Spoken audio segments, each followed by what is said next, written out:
आज हम लोग बीएड फर्स्ट ईयर की क्लास में पढ़ने जा रहे हैं। बीएड फर्स्ट ईयर की जो क्लास हम लोग पढ़ रहे हैं उसमें हम लोगों ने कल रूसो का जीवन परिचय के बारे में पढ़ा था। आज हम रूसो का शिक्षा दर्शन पढ़ेंगे। यानी रूसो के अनुसार जो कैरिकुलम किस प्रकार का होना चाहिए वह हम लोग पढ़ेंगे। जैसे कि उन्होंने बताया था कि रूसो ने ये कहा था कि जो शिक्षा है वो एक प्रकृति की गोद में होना चाहिए बच्चों को। तो उसके बारे में हम समझेंगे कि उनको जो प्रकृति में सबसे ज़्यादा उन्हें प्रेम क्यों था और प्रकृति के बारे में क्यों समझते थे। देखिए, सबसे पहले आपको थोड़ा हम बताते हैं, उनका जो जन्म हुआ था 1712 में उनका जन्म हुआ था और 1744 में उन्होंने क्या किया, एक अपनी जो दासी थी उससे वो क्या करते हैं, विवाह कर लेते हैं। कब करते हैं? 1744 में अपनी एक दासी से क्या करते हैं, विवाह कर लेते हैं। विवाह करने के बाद जो उनकी सोशल कॉन्ट्रैक्ट बुक है वह 1750 में वो सोशल कॉन्ट्रैक्ट बुक लिखने का काम करते हैं और सोशल कॉन्ट्रैक्ट जो बुक है वो काफ़ी फेमस हो जाती है। उस बुक से वो काफ़ी प्रसिद्धि प्राप्त करते हैं। दूसरी बात क्या है कि उन्होंने जो भी शिक्षा ग्रहण की है वो आफ्टर 21 ईयर्स के बाद ही की है, क्योंकि उनका जो बचपन रहा है वो एक आवारा की तरफ आवारा टाइप के रहा है, क्योंकि उनकी जो माता का देहांत हो चुका था। तो जैसा उनका जन्म होता है माता का देहांत हो जाता है, तो उनका जो जीवन जो था एक आवारा की तरह हुआ रहा है बचपन। लेकिन उसके रीजन भी क्या हुआ कि जो फ्रांस में उस समय क्या था कि जो शिक्षा थी, प्राइमरी जो एजुकेशन थी वह कठिन थी। कठिन होने के कारण क्या है कि उनको दंडात्मक थी वो प्री प्राइमरी एजुकेशन और प्राइमरी एजुकेशन, इस कारण भी वो नहीं पढ़ पाए और 21 वर्ष की अवस्था के बाद वो पढ़ने का काम करते हैं। तो आइए हम देखते हैं कि उनका जो एमिल बुक है, मैंने आपको बताया था कल, एमिल और सोफिया दो बुकों के बारे में पढ़ना है। एक पढ़ना है सोफिया, ठीक है। तो हम दो बुकों के बारे में पढ़ेंगे। तो देखिए, एमिल क्या है, पति है, और सोफिया क्या है, पत्नी है। ये क्या है, पति है, और ये क्या है, पत्नी है। ये क्या है, पति है और ये पत्नी है। यानी एमिल की पत्नी कौन सी, सोफिया है। तो उसने जो सोफिया में स्त्रियों की शिक्षा के बारे में बात की है कि स्त्रियों को शिक्षा किस प्रकार से होना चाहिए। तो स्त्रियों की शिक्षा के लिए तो वो क्या करता है कि बिल्कुल उसका जो नकारात्मक सोच रहती है वो स्त्रियों की शिक्षा की बात नहीं करता है। वो हम अभी समझेंगे, पहले इसको समझते हैं।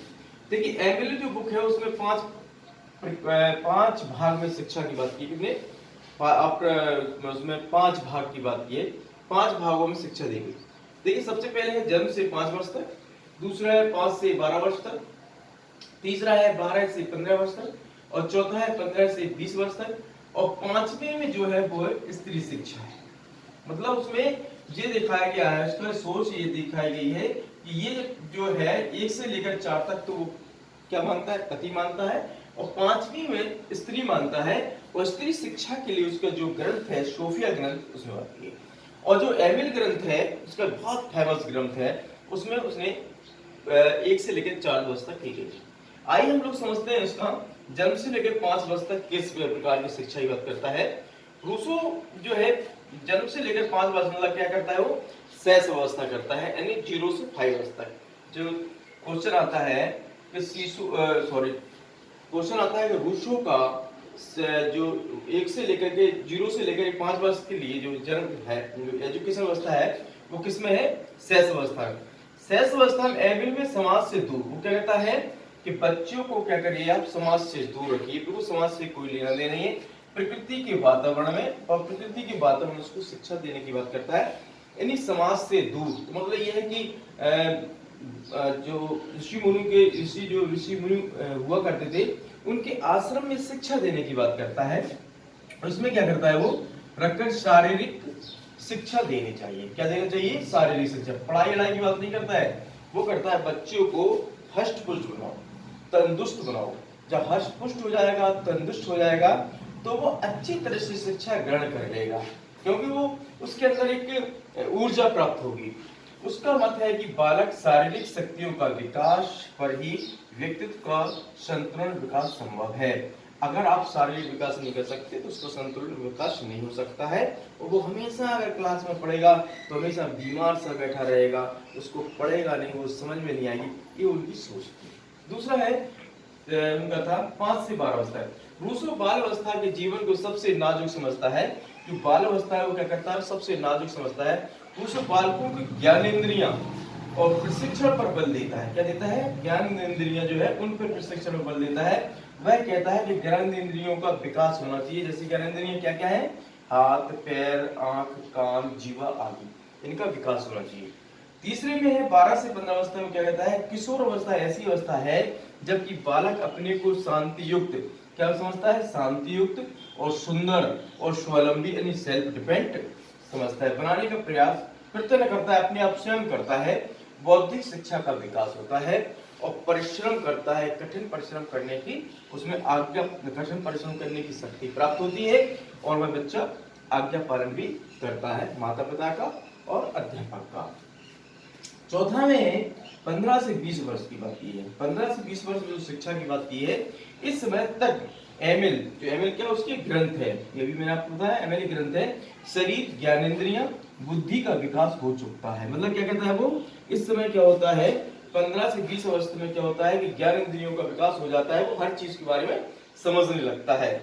और नव युवावस्था में उसके हृदय भावात्मक, जैसे क्या होता है, जो हृदय यानी इमोशनल, कोई भी चीज को क्या करता है, इमोशनल समझता है, क्या गलत है क्या सही है, किसके साथ मुझे सही व्यवहार करना है, किसके साथ गलत करना है, तो ये क्या करता है, इमोशनल बन जाता है, उसके हृदय में भावात्मक आ जाती है और एक प्रेरणादायक उसके पास से एजुकेशन प्राप्त करने की कोशिश करता है, इसका विकास प्रारंभ हो जाता है। ये उसकी सोच थी, इसके हम रूसो की। तो रूसो ने जो शिक्षा दी है 1 2 3 4 और 4 पार्ट में उसने क्या दिया है, पत्नी, पति है, 4 पार्ट में क्या है, पति है, और 5वें पार्ट में क्या है, पत्नी है। जो 5वां पार्ट है उसका क्या है, पत्नी है। पत्नी में जो है वो किसका है, सोफिया। हमें एक क्वेश्चन बनता है, कभी भी देखिए एग्जाम में क्वेश्चन आता है कि एमिल की पत्नी कौन है, सोफिया। तो देखिए सोफिया को समझना है। अब हम सोफिया के बारे में पढ़ते हैं। सोफिया में क्या है, स्त्री शिक्षा। देखिए वो कह सकता है क्वेश्चन, एक क्वेश्चन और बनता है तो जो सोफिया है उसमें किसके शिक्षा की बात की गई है, तो स्त्री की शिक्षा की बात की गई है। तो जो स्त्री की शिक्षा की बात की है, वुमेन एजुकेशन की बात वो करता है। तो वुमेन एजुकेशन में हम लोगों को समझना है, नंबर 1 क्या करता है वो, कि स्त्रियों को शिक्षा, शारीरिक शिक्षा दो, यानी वो स्त्रियों के प्रति बिल्कुल भी उसकी जो सोच है बिल्कुल निगेटिव थिंक रखता है। वो कहता है स्त्रियों को शिक्षा देने की जरूरत नहीं है, बिल्कुल भी जरूरत नहीं है।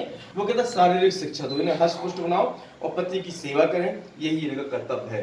विभिन्न प्रकार की हस्तकलाएं लगाओ। वो कहता है बढ़िया इन्हें क्या करना चाहिए, घर में रह करके बढ़िया कढ़ाई सिलाई का काम करना चाहिए, और ये क्या करें, कढ़ाई सिलाई का काम करें, अपने घर को सजाने का काम करें, बस इतना ही इनका काम है पत्नियों का। तो दूसरा है आज्ञाकारिता, और जो कहता है वो स्त्री को क्या होना चाहिए कि आज्ञाकारिता होना चाहिए। जो पति कहे, जैसे पति को कुछ भी खाना है, यानी कोई भी चीज उसकी अगर इच्छा है खाने की, तो उसको उस चीज को बनाने का आज्ञा का पालन करना चाहिए, और उसके पति अगर जो भी कहे उसको पालन करना चाहिए।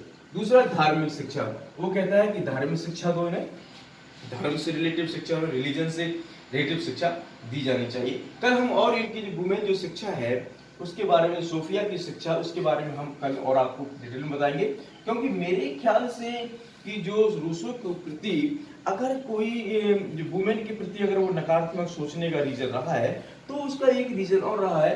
तो उसने 1744 में क्या किया था कि जो अपनी दासी से शादी की थी, तो एक महिलाओं से उसका लगाव नहीं रहा है बचपन से। और दूसरी बात क्या है कि उसका जब जन्म होता है 1712 में, तो उसकी माता का देहांत हो जाता है, और 21 वर्ष तक क्या है, माँ का प्रेम ना मिलने के कारण भी तो वो स्त्रियों के प्रति संतुष्ट नहीं रहता है और नकारात्मक सोच रखता है। इस प्रकार से क्या करता है, पूरी उनकी जो शिक्षा है वो नकारात्मकता से भरी हुई है महिलाओं के लिए, लेकिन पुरुषों के लिए शिक्षा की उसने बहुत अच्छी व्यवस्था की है। वास्तविकता उसकी जो व्यवस्था की है वो आज की जो मॉडर्न युग में बहुत इम्पोर्टेंस रोल अदा कर रही है।